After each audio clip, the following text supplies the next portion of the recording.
자, 오늘은 성경에서 가장 은혜가 있으면서도 가장 난해한 장인 창세기 22장 아브라함의 믿음의 시험에 대한 내용을 가지고 또 함께 그 은혜를 나누고 또 공부를 좀 하려고 합니다. 창세기 21장 22절 23절에 보면 이제 아브라함에게 이런 일이 벌어졌다고 합니다. 그랄 왕 아비멜렉과 그 군대 장관 비골이 아브라함에게 찾아와서 이런 말을 합니다. 내가 무슨 일을 하든지 하나님이 너와 함께 계시도다. 그래서 우리와 서로 동맹하고 서로 불가침 조약을 맺자고 하는 제안을 합니다. 이게 어떤 의미인가 하면 아브라함의 세력이 이 그랄랑 아비멜렉이 두려움을 느낄 만큼 커지고 있다고 하는 거예요. 그러니까 하나님이 약속의 아들이 태어난 이후에 계속 그를 크게 축복하고 있는 것입니다. 이 말씀을 보면 어떤 생각을 할 수 있는가 하면 창세기 12장 1절부터 3절에 보면 하나님께서 아브라함을 처음 부르실 때 너가 너의 고향과 친척과 아비집을 떠나 내가 내게 보여줄 땅으로 가라. 가면 순종하면 어떤 일이 벌어진다? 내가 너로 큰 민족을 이루고 내게 복을 주어 내 이름을 어떻게 하리라?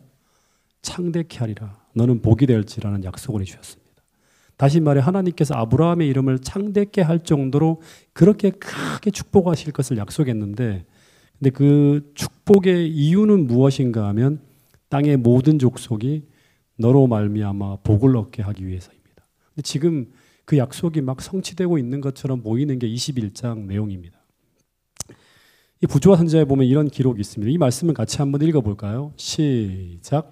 부조는 번영과 명예를 누리며 브엘세바에서 살고 있었다. 그는 매우 부유하였으며 그 땅의 통치자로부터 유력한 군주로 존경을 받고 있었다. 수천의 양과 가축이 그의 장막 저편에 펼쳐진 평야를 뒤덮고 있었다. 사방에는 그의 가신들의 장막, 곧 수백 명의 충성된 종들의 집이 있었다. 약속의 아들은 장성하여 성년이 되어 그의 곁에 있었다. 하늘은 지연된 소망을 참을성 있게 기다린 희생의 생애의 축복으로 관시운 것처럼 보였다. 그러니까 평생 믿음으로 살아온 것의 보상인가 하는 생각이 들 만큼 아브라함의 지금 이 120세 되었을 때 이 노년의 삶은요 완전히 막 평안하고요 모든 게 다 형통하고 너무너무 감사로 넘치는 그런 어떤 삶을 살고 있었습니다.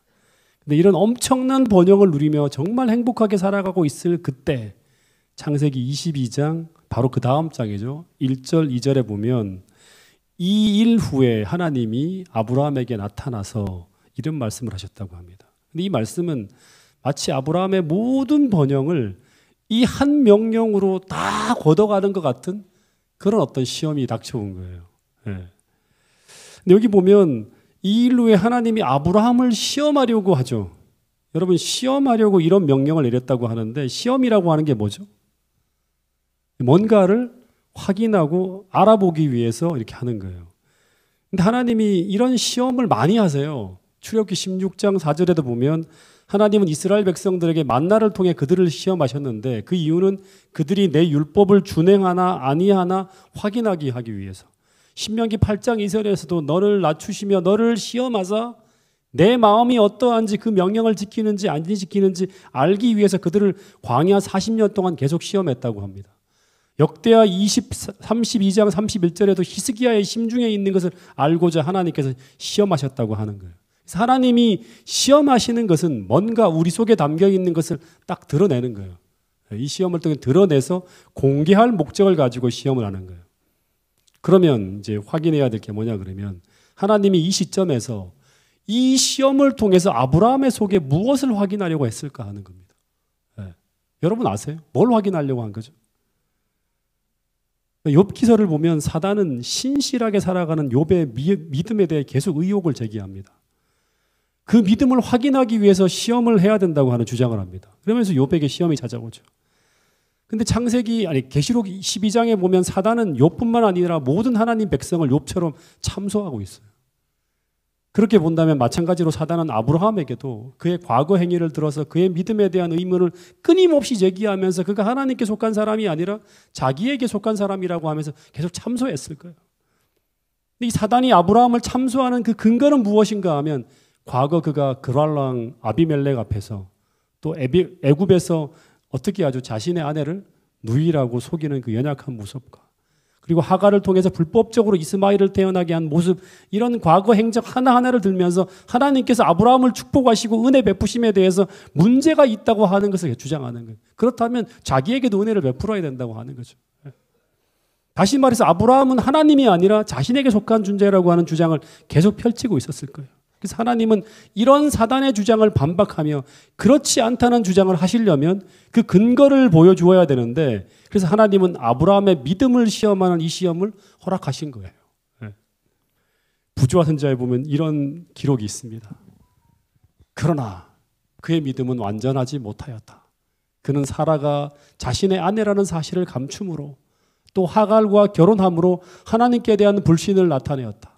그로 가장 높은 표준에 도달할 수 있도록 하기 위하여 하나님께서는 일찍이 사람이 견디도록 부름을 받은 시험 가운데 가장 견디기 힘든 다른 시험을 당하게 하셨다는 거예요. 그래서 아브라함에게 시험이 허락된 목적, 첫 번째는 사단의 참소에 대해서 하나님께서 반박하셔야 되는 목적과, 또 하나는 이 시험을 통해서 아브라함의 성품을 더 정연하여서 하나님께서 목적하신 최고의 표준에 도달해서 모든 시대의 사람들에게 믿음의 모본이 되기 위하여, 믿음이란 무엇인가를 묻는다 그러면 아브라함의 생애를 통해서 보면 된다. 특별히 창세기 22장 이 믿음의 시험은 그 시험의 절정이에요. 모든 사람들에게 보여주는 믿음이란 무엇인가 하면 창세기 22장을 들여다보면 되는 거예요. 이런 목적을 가지고 아브라함에게 허락된 그 시험의 내용이 무엇인가 하면 아브라함의 하나밖에 없는 독자 이삭을 모리아 땅으로 데리고 가서 그를 거기서 뭐로 드리라? 번제로 드리는 거예요. 번제가 뭐예요? 번제가 뭡니까? 사람을 불에 태워서 제물로 바치라고 하는 거예요. 인신 제사를 드리라고 하는 거예요. 이런 명령을 받았을 때 아브라함은 어떤 생각이 들었을까요? 여러분이라면 어떤 생각이 들까요? 첫 번째, 엄청난 충격을 받았을 것입니다.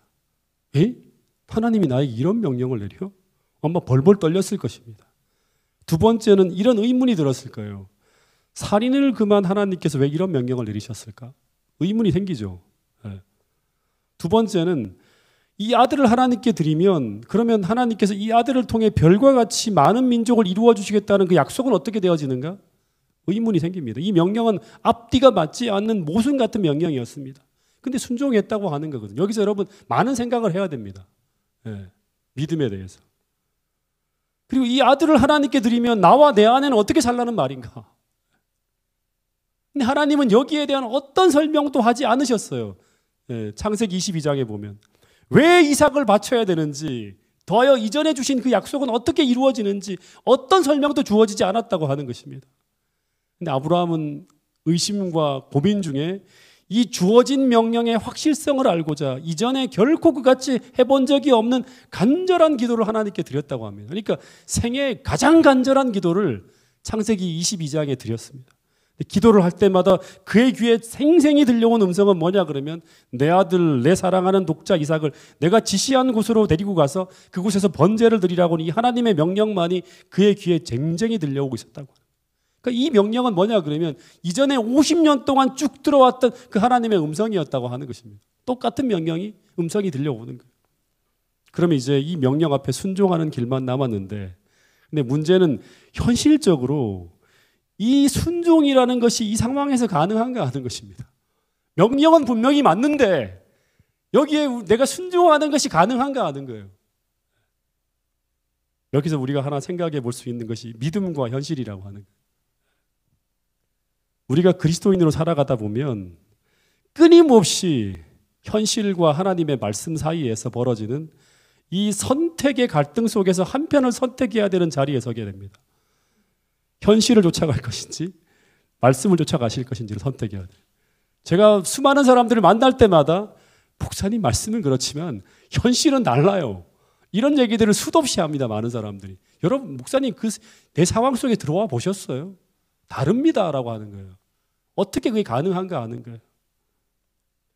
근데 이 선택의 과정 속에서 이 믿음과 현실의 간극이 좁을 때는 그래도 큰 문제가 없는데 근데 이처럼 이 간극이 아주 크게 벌어질 때 그때 그 말씀을 순종하기 위해서는 그 간극만큼의 뭐가 필요하다? 믿음이 필요한데 그 믿음이 있다면 말씀을 쫓아갈 수 있을 것이고 믿음이 없다면 못 쫓아가는 거예요. 그러면서 이런 선택의 상황 속에서 내가 무엇을 믿으며 살고 있는지가 계속 드러난다고 하는 거예요. 시험되어지고 확인되어진다고 하는 거예요. 그러니까 믿음이라고 하는 것은 구체적인 선택의 상황 속에 부딪혀 봐야 확인할 수 있는 거예요. 만약 제가 아브라함에게 믿음이 무엇인지를 물어본다면 아마 그는 이렇게 대답할 거예요. 나에게 믿음이란 현실이 아닌 말씀을 쫓아가는 삶이라고 고백했을 거예요. 그는 평생 이 현실과 말씀이라는 그 두 가지 중에 하나를 선택해야 되는 상황에 직면했고 그리고 그때마다 아브라함은 연약할 때도 있었지만 현실이 아닌 말씀을 쫓아갔다고 하는 거예요. 창세기 12장 4절 말씀을 쫓아갔다. 계속 그런 말씀이 나오는 거예요. 그때마다 그 안에 있는 믿음이 드러나고 있었습니다. 근데 그의 인생의 말년에 또다시 하나님 앞에서 들은 음성이 뭐냐 그러면 이 말씀과 현실 중에 하나를 선택해야 되는 상황에 직면하게 됩니다. 근데 이 간극이 이제는 상상을 초월할 만큼 크다는 거예요. 그러니까 여기서 이 상상을 초월할 정도의 믿음이 있어야지만 순종이 가능한 거예요. 상상을 초월할 정도의 믿음이 필요한 상황이라고 하는 거예요. 당시 아브라함의 눈앞에 보이는 현실은 뭐냐 그러면 아들을 지켜야 된다고 하는 거예요. 이게 눈에 보이는 현실이고 반대로 하나님 말씀은 그 아들을 바치라는 거예요. 둘 중에 하나를 선택해야 되는데 당시 아브라함에게 이삭이라고 하는 현실은요. 여러분들이 가지고 있는 모든 것들보다 더 소중한 것입니다. 이 이삭이라고 하는 현실은 도저히 포기할 수 없는 현실이었어요. 이 아들을 붙들고 평생을 살아온 사람이에요. 근데 이 아이를 번제로 드린다고 하는 것은 그의 인생에 남는 것이 아무것도 없는 이제 그의 인생은 실패로 끝나고 미래가 사라지는 거예요. 진짜 포기할 수 없는 것이었습니다. 근데 3절에 보면 아브라함은 그의 눈에 보이는 현실이 아니라 말씀을 쫓아갔다고 합니다. 한번 읽어볼까요? 창세기 22장 3절 말씀입니다. 시작. 아브라함이 아침에 일찍이 일어나 나귀의 안장을 지우고 두 종과 그의 아들 이삭을 데리고 번제에 쓸 나무를 쪼개어 가지고 떠나 하나님이 자기에게 일러주신 곳으로 가더니 이게 아침에 일찍 일어났다고 하는 건 뭐냐 그러면 지체하지 않았다고 하는 거예요. 실제로 지체했으면 못 갔을 거예요. 누구 사라가 깨워서 뭐 때문에 이러냐고 물어보고 여기에 대해서 조언을 구했다 그러면 너 가지 말라고 아마 다리 붙잡고 난리가 났을 겁니다.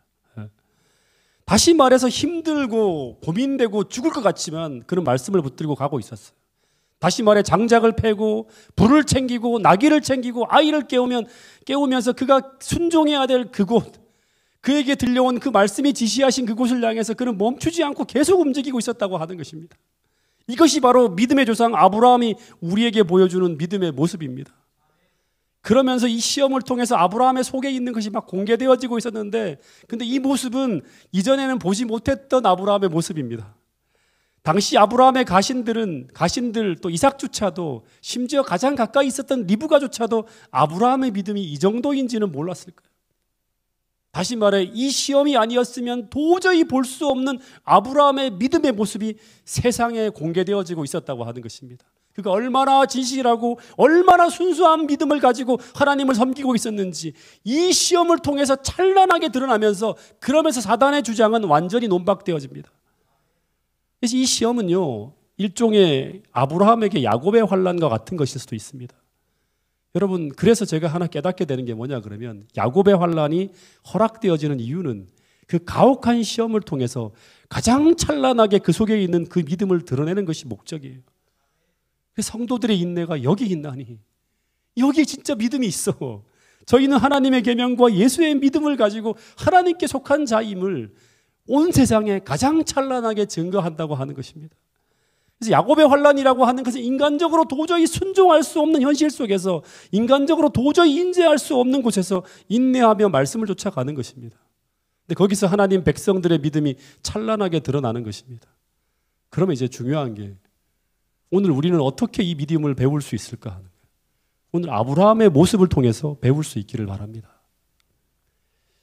여러분 본래 번제물은 사람이 아니죠. 본래 번제물은 양이나 소나 염소나 비둘기 같은 것을 드려야 됩니다. 당시 아브라함의 집에는요, 온갖 짐승이 수도 없이 많이 있었습니다. 거기에는 정말 귀한 소도 있고 양도 있고 염소도 있었는데 하나님은 아브라함에게 그 모든 것을 달라고 했다면 아브라함이 다 줬을 거예요. 근데 하나님은 그 모든 것을 피하시고 아브라함에게 있어서 가장 귀한 것, 아브라함이 가장 사랑하는 그것도 하나밖에 없는 독자 이삭을 요구하셨습니다. 다시 말해서 아브라함이 절대 드릴 수 없을 것 같은 것, 아브라함이 마지막까지 지키고 싶어하는 그것을 딱 달라고 하셨다고 하는 것입니다. 근데 그것을 받는 방법도 뭐다? 독자인 이삭을 번제로 드리라고 하는 거예요. 근데 왜 이렇게 하셨을까 하는 거예요. 왜 이렇게 하셨을까? 사단은 하나님께 이런 시험을 걸어왔습니다. 여러분 잘 들으세요. 이거 아브라함이 진짜 사랑하는 것은 하나님이 아니라 이삭이라고 하는 선물이라고. 이 욥기에 나오는 내용이죠. 하나님이 욥이 진짜 하나님을 섬기는 게 아니라 물로 둘러주고 하니까 하나님 그렇게 이 욥이 섬기는 척 하는 거라고 하는 거예요. 그래서 욥처럼 그 아들을 한번 달라고 해보시라고. 그러면 아브라함이 과연 거기에 순종하겠냐고. 절대 순종하지 않을 것이라고 주장을 합니다. 사단은 아브라함의 믿음은 가짜라고. 그러면서 아브라함과 하나님과 사단 사이에 논쟁이 벌어졌고, 그래서 하나님은 이 사단의 주장을 논박하기 위한 과정에서 이런 시험이 허락된 것입니다. 여러분, 오늘 여러분에게 아브라함에게 내려진 이런 명령이 오늘 우리에게 내려진다면 우리는 어떻게 할까요? 이게 야곱의 환란입니다. 하나님께서 아브라함에게 이삭처럼 우리가 가장 사랑하는 그것, 우리가 가장 소중히 여기는 그것을 하나님께서 달라고 요구하신다면 여러분은 어떻게 하시겠습니까? 많은 경우 이런 요구가 어떤 상황을 통해 어떤 말씀을 통해 양심의 소리를 통해서 우리에게 들려올 때 많은 경우 우리는 순종을 거부할 것입니다. 그 다음에 어떻게 하는 하나님 불신하게 되고 그 다음은 하나님과의 관계를 끊고 그분을 떠나려 할 것입니다. 이게 출애굽 당시 이스라엘 백성들의 모습이었습니다. 그들은 자신들의 기대와 다른 일이 계속 벌어질 때 그때마다 그들은 순종을 거부하고 그 다음 하나님을 불신하고 세 번째 하나님과의 관계를 끊고 하나님을 떠나가려 하는 거예요. 지금 아브라함은요, 어떻게 보면 하나님의 사랑을 불신하며 하나님을 떠나갈 수 있는 가장 큰 시험을 당하고 있는 거예요. 이게 야곱의 환란이고 아브라함이 당한 시험이었습니다. 자식을 줄 때는 언제고 이제 와서 왜 그 자식을 도로 뺏으려고 하십니까? 저는 절대 그렇게 할 수 없습니다. 그렇게 하시려면 이제부터 하나님은 하나님 길 가세요. 저는 이제 제 길로 가겠습니다. 그러면서 하나님과의 모든 관계를 깰 수도 있었습니다. 지금 이 상황은 아브라함과 하나님 사이의 그 언약의 관계가 최고로 시험되어지는 상황이었어요. 여러분, 이런 상황이 오늘 우리에게도 올 수 있을까요? 내 가장 사랑하는 것, 내 인생의 가장 귀한 것이 사라지고 무너지고 파괴되어지면서 내 인생의 기초가 뒤흔들리는 내 인생 최대의 위기가 찾아올 때, 그때 그럼에도 불구하고 우리는 하나님과의 언약을 지키며 끝까지 그분에게 순종하는 그 믿음의 길을 걸어갈 수 있는가 하는 것입니다. 이 질문을 던지게 만드는 것이 바로 창세기 22장의 말씀입니다. 그런데 아브라함은, 우리의 믿음의 조상 아브라함은 3절에 보면 아침에 일찍 일어나 하나님이 자기에게 알려주신 곳, 그곳으로 갔다고 합니다. 이 명령에 불순종할 수 있는 수많은 이유와 수많은 변명거리가 수도 없이 떠오르지만, 그러나 이런 의심과 이런 불신적 생각들이 그의 순종을 방해하지 못하도록 아브라함은 끊임없이 믿음으로 방어하며 끊임없이 순종하며 나갔다고 하는 거예요. 근데 이제 진짜 중요한 것은 아브라함은 어떻게 이런 순종을 할 수 있었을까 하는 것입니다. 우리가 한번 생각해 봐야 합니다. 여러분, 여기서 우리가 하나 생각할 수 있는 것은 이삭을 바치라고 하는 하나님의 명령은 어느 날 불쑥 내민 시험이 아니었다고 하는 거예요. 지금까지 아브라함은 수도 없이 이런 훈련을 해왔다고 하는 사실을 기억해야 돼요. 여러분, 이게 바로 야곱의 환란 직전에 우리는 계속 이른비 성령의 과정을 거치면서 끝없이 훈련받은 그 과정의 마지막 최종적인 시험이 이제 야곱의 환란이라고 하는 거예요. 여러분, 한 번에 큰 호수를 건널 수 있는 사람은 아무도 없습니다. 그 전에 수도 없이 작은 웅덩이를 끊임없이 건너본 사람만이 이런 큰 호수를 건널 수 있는 거예요. 마찬가지로 하나님은 그는 이전에도 수도 없이 이해할 수 없는 명령을 수도 없이 들어왔고 그것을 믿음으로 따르고 순종하는 훈련을 끊임없이 해왔다고 하는 것입니다. 여러분, 처음 갈대라 우르를 떠나올 때도 그에게 주어진 그 명령은 그가 다 이해할 수 있도록 하나님은 설명해 주지 않았어요. 그러나 갈 바를 알지 못하며 나갔다고 하는 것입니다. 100세 된 사람에게서 아이가 태어난다는 것도 어떻게 아이가 주어질 것이라는 것을 다 이해할 수 있도록 설명되어지지 않았지만 그는 끝까지 기다림으로 순종했습니다. 그런데 그렇게 순종할 수 있었던 이유는 뭐냐 그러면 단 하나예요. 다른 모든 것은 다 이해가 안 되었어도 다 설명되지 않았다 하더라도 단 한 가지, 이것이 하나님의 명령이라는 확신이 있었기 때문에 그는 나머지 모든 것들은 하나님께 맡기며 순종하며 나갔다고 하는 것입니다. 그러나 그가 순종할 때마다 하나님은 그와 함께 하시며 그 약속을 다 이루어 주시는 거예요. 더하여 지금까지 그를 인도하신 그 하나님의 명령은 그를 최선의 길로 인도하셨고 그리고 앞으로도 그렇게 하실 것이라는 것을 믿기 때문에 그는 지금도 순종할 수 있는 것이라고 하는 것입니다. 여러분, 그래서 하나님은 한 번에 이런 엄청난 믿음의 요구를 하면서 우리를 순종의 요구의 자리로 이끄시지 않는다고 하는 것입니다. 또 하나, 그가 이런 순종을 할 수 있었던 이유는 이 믿음 때문이었습니다. 창세기 22장 4절부터 6절 말씀 같이 한번 읽어보겠습니다. 시작. 제3일에 아브라함이 눈을 들어 그곳을 멀리 바라본지라. 이에 아브라함이 종들에게 이르되 너희는 나귀와 함께 여기서 기다리라. 내가 아이와 함께 저기 가서 예배하고 우리가 너희에게로 돌아오리라 하고, 아브라함이 이에 번제 나무를 가져다가 그의 아들 이삭에게 지우고 자기는 불과 칼을 손에 들고 두 사람이 동행하더니. 4절에 보면 3일에 번제를 드려야 될 땅인 모리아 땅으로 들어갑니다. 그리고 5절에 사환들에게 이르기를 더 이상 따라오지 마. 너희들은 여기서 기다리라고 한 후에 아브라함은 아이와 함께 가서 경배하고 너희에게로 돌아오리라 하고, 6절에 보면 번제 때 사용할 나무를 취해서 이삭과 함께 산으로 올라갔다고 합니다. 근데 5절에서 굉장히 중요한 사실을 우리가 발견할 수 있는데, 저는 이 한 구절을 가지고 제가 나중에 공부한다고 하면 한번 이 부분을 좀 더 깊이 공부해보고 싶은 그런 마음이 있어서 이 신학 전문대학원 다닐 때 주제로 생각했던 성경절이 바로 이 부분입니다. 아브라함이 사환에게 뭐라고 하는가 하면, 내가 아이와 함께 저기 가서 경배하고 너희에게로 돌아오리라 할 때 여기에 기록된 세 가지 연속적인 단어, 가서, 예배하고, 돌아오리라 할 때 전부 히브리어 원어를 보면 우리라는 개념이 포함되어 있습니다. 우리라는 의미가. 이 단어를 직역하면 우리가 가서, 우리가 경배하고, 우리가 돌아오리라 하는 거예요. 근데 이 말은 어떤 의미인가 하면, 이 말은 아브라함이 하나님의 목적을 다 이해하지는 못했지만 그러나 아브라함은 한 가지 사실은 확실히 믿고 순종하고 있었어요. 그게 뭐예요? 번제가 끝난 후에 그는 홀로 집으로 돌아가는 것이 아니라 이삭의 손을 잡고 함께 집으로 돌아갈 것이라고 하는 확실한 믿음이 있었다고 하는 거예요. 그 이유가 무엇인가 하면 하나님께서 이전에 그에게 약속하신 분명한 약속이 있기 때문에, 그것은 바로 이삭을 통해 별과 같은 많은 민족을 이루어 주시겠다고 약속하셨는데, 그러면 이삭은 여기서 죽어서는 안 되는 거예요. 더 정확하게 말하면 죽어도 다시 살아나야 하는 거예요. 그래서 아브라함은 이 믿음을 가지고 이삭을 번제로 드리러 나갔다고 합니다. 근데 이거를 사도 바울이 히브리 11장 18절 19절에서 이렇게 기록해 놓았어요. 같이 읽어보겠습니다. 시작. 내 자손이라 칭할 자는 이삭으로 말미암이라 하셨으니 그가 하나님이 능히 이삭을 죽은 자 가운데서 다시 살리실 줄로 생각한지라. 예, 부조와 선지자도 이삭은 기적의 아들이었으니 그에게 생명을 준 능력이 그를 다시 회복할 수 없겠는가? 보이는 것 저편을 바라보며 아브라함은 하나님의 말씀을 붙잡고 하나님이 능히 죽은 자 가운데서 다시 살리실 줄을 생각하였다고 합니다.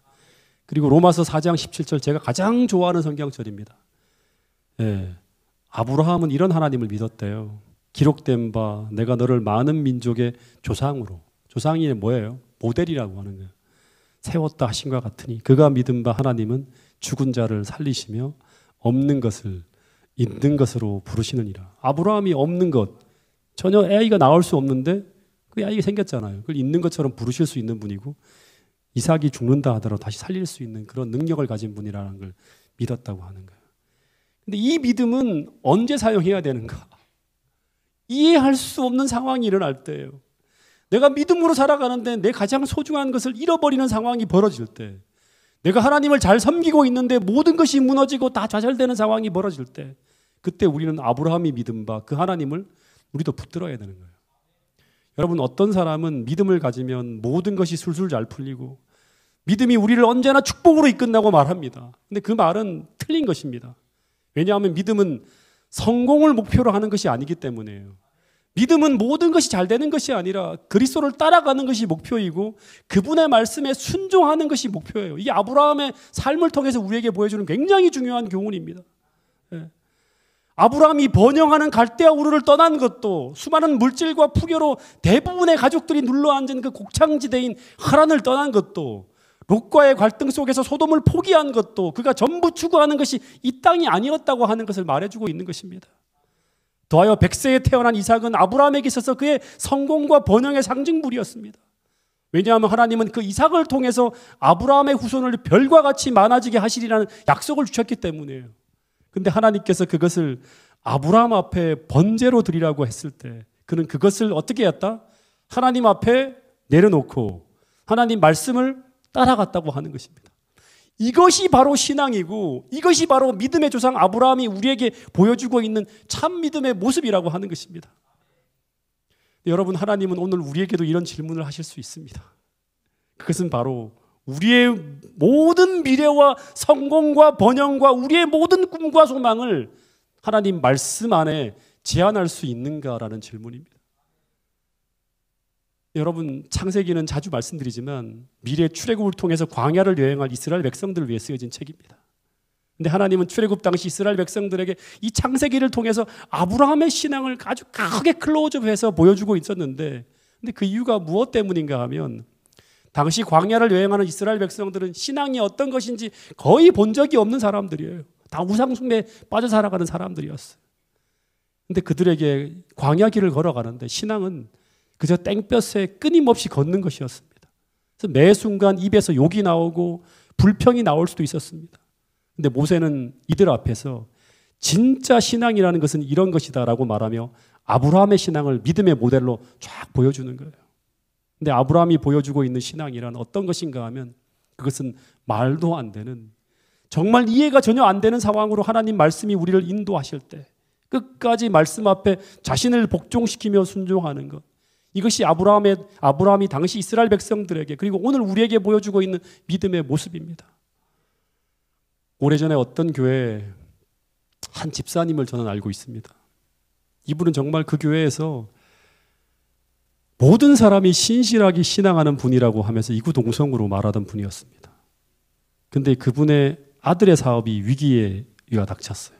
그래서 그 당시 목사님에게 계속 기도를 부탁드렸습니다. 근데 그 기도에도 불구하고 그 아들의 회사가 파산하고 무너졌습니다. 그렇게 신실하던 집사님이 신앙을 떠나게 됩니다. 근데 목사님이 방문할 때마다 그분의 의문은 뭐냐 그러면 왜 내 아들의 회사가 파산해야 되는 것인지 이해가 되지 않는다는 것이었습니다. 왜 내가 그렇게 신실하게 하나님을 섬겼는데 왜 내 기도에 응답하시지 않는가? 이런 의문을 제기하면서 그때 제가 그 교회를 머물던 수년 동안 교회를 나오지 않았습니다. 여러분, 진짜 중요한 말씀을 드리겠습니다. 신앙은 끊임없는 질문과 토론이 아닙니다. 이게 아브라함이 우리에게 보여주는 굉장히 중요한 교훈입니다. 다시 말해 아브라함은 자기가 납득이 될 때까지 계속 하나님의 요구를 지연시키면서 납득이 되어야 움직이겠다고 버티지 않았다고 하는 것입니다. 그러나 출애굽 당시 이스라엘 백성들은 납득이 안 되는 상황이 닥칠 때마다 그들은 매번 순종을 멈추고 의문을 제기하며 하나님을 시험하였다고 합니다. 왜 구름 기둥이 남쪽으로 이동하는지 모르겠다고, 가나안으로 가려면 저 북쪽으로 가야지, 왜 우리에게 물이 떨어지게 하는지 모르겠다고, 왜 금방 갈 수 있는 길을 이렇게 돌아가는지 모르겠다고, 수도 없이 이해가 안 되는 상황이 생길 때마다 순종을 멈추고 모세를 원망하고 불평하며 하나님을 시험했다고 하는 것입니다. 그러나 아브라함은 지금은 비록 이해가 안 되지만 그를 통하여 이루시고자 하시는 하나님의 뜻은 반드시 이루어져야 된다는 생각을 하면서 순종하며 나갔다고 하는 것입니다. 왜냐하면 우리가 다 고백하잖아요. 하나님은 우리를 사랑하시는 분이고 그분은 언제나 그 명령을 통해 가장 좋은 길로 우리를 인도하시는 분이라는 것을 우리가 수도 없이 말로 되뇌이고 고백하고 있기 때문이라고 하는 것입니다. 어쨌든 아브라함은 이제 최종 목적지인 모리아산 꼭대기까지 올라갑니다. 여러분, 이게 바로 믿음입니다. 다 이해가 안 되어도 가는 것입니다. 왜 안식일을 내가 신실히 지키는데, 왜 내가 교회에 이렇게 헌신하는데, 왜 내가 이렇게 정직하게 살아가는데, 왜 하나님은 나의 것을 지켜주지 않는지 다 이해가 안 되더라도 그것이 하나님의 명령이라면 우리는 순종하는 것입니다.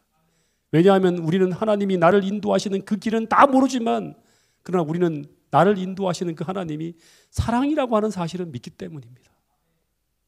이제 모리안 산 정상을 향해서 이 백발의 노인이 젊은이를 데리고 한 발짝 한 발짝 올라갑니다. 근데 그 제단 앞으로 가까이 나갈 때, 그래서 이 죽음의 제단이 점점 더 가까이 다가올 때, 그래서 그 아들과 헤어져야 될 그 시간이 다가올 때, 그때 저는 막 상상을 해봤습니다. 아브라함이 얼마나 울었을까. 아마 산 중턱을 넘어서면서부터 피할 길이 없다는 것을 알고 난 후에 눈물이 막 흐르기 시작했을 것입니다. 그런데도 그는 순종을 멈추지 않고 계속 움직이며 걸어갑니다. 그때 그의 마음에 북받쳐 오르는 하나님을 향한 고백이 무엇이었을까요? 아마 이것이었을 것입니다. 그것은 바로 하나님, 제가 당신을 이렇게 사랑합니다. 제가 몰랐어요. 제가 이렇게 하는 걸 보면서 제가 이렇게 사랑한다는 걸 제가 알게 되었습니다. 고백을 하는 거예요. 그리고 이제 그 아들을 결박할 때, 마지막 칼을 들어서 그 아들을 내리치려 할 때, 비록 성경엔 기록되어지 있지 않지만 그가 행한 행위는 하나님 앞에 이런 고백을 행동으로 표현한 것이었습니다. 주님, 제가 이 일을 온 마음으로 거부하지만 그러나 제가 순종하는 이유는 제가 이 아들 때문에 당신을 섬기고 있는 것이 아니라 제가 이 아들보다 당신을 더 사랑하기 때문에 제가 주님을 순종합니다 라는 고백을 행동으로 외치고 있는 거예요. 아, 내가 주님을 이렇게 사랑하는구나. 마찬가지로 오늘 어떤 하나님의 명령이 우리에게 주어졌을 때 그것이 죽기보다 더 싫어하는 일들이 있을 것입니다. 정말 이것을 선택하면 내 모든 것을 다 잃을 것 같은 일, 그런 상황 속에 우리가 서게 될 때 그때마다 우리는 이런 시험을 당하고 있는 것입니다. 나는 이 선택으로 잃어버리는 그것보다 주님을 더 사랑한다고 하는 것을 확인하는 자리라는 것을 기억하시고 우리 모두 아브라함처럼 현실이 아니라 말씀을 선택할 수 있는 믿음이 있게 되기를 간절히 바라겠습니다. 그러면 분명히 여호와 이레의 하나님을 우리는 만나게 될 것입니다. 이 여호와 이레의 하나님은 아브라함을 구원하시는 하나님이죠. 이제 아브라함이 칼을 들고 시험의 마지막 끝인 그 손을 들어서 아들을 내리치렸을 때 그때 마치 다니엘 3장의 풀문불 속으로 하나님이 뛰어드는 것처럼 아브라함아 아브라함 하면서 하나님이 그 현장으로 뛰어들어서 아브라함의 손을 탁 붙들면서 그 행동을 저지하며 이런 말씀을 하셨습니다. 같이 한번 읽어보겠습니다. 창세기 22장 10절부터 12절 말씀입니다. 시작. 손을 내밀어 칼을 잡고 그 아들을 잡으려 하니 여호와의 사자가 하늘에서부터 그를 불러 이르시되 아브라함아 아브라함아 하시는지라. 아브라함이 이르되 내가 여기 있나이다 하매 사자가 이르시되 그 아이에게 내 손을 대지 말라. 그에게 아무 일도 하지 말라. 내가 내 아들 내 독자까지도 내게 아끼지 아니하였으니 내가 이제야 내가 하나님을 경외하는 줄을 아노라. 이제야 내가 하나님을 경외하는 줄을 아노라 하는 말은 시험이 끝났다고 하는 말이에요. 이제 확인됐다. 시험했잖아요. 이제 안다 하는 거예요. 이제야 내가 하나님을 경외하는 줄을 아노라 하는 이 말은 이전에는 몰랐다는 것이 아니라 하나님은 이전에 다 알고 있었어요. 근데 이 행위로 말미암아 아브라함의 속에 있는 하나님에 대한 진실한 사랑과 믿음이 이제 온 우주 앞에 확인되어지는 거예요. 시험의 목적은 아브라함에게서 이삭을 빼앗는 것이 아니라 이것을 확인하기 위함이죠. 그래서 이 믿음이 증명됨으로 말미암아 사단의 주장은 패하게 되었고 그래서 아브라함은 정말 하나님께 속한 사람이라는 하나님의 주장이 입증되어집니다. 그리고 순종의 끝에 아브라함은 여호와 이레의 하나님을 만나게 됩니다. 그 말씀이 13절입니다. 이것도 읽어보겠습니다. 시작. 아브라함이 눈을 들어 살펴본즉 한 수양이 뒤에 있는데 뿔이 수풀에 걸렸는지라. 아브라함이 가서 수 양을 가져다가 아들을 대신하여 번제로 드렸더라.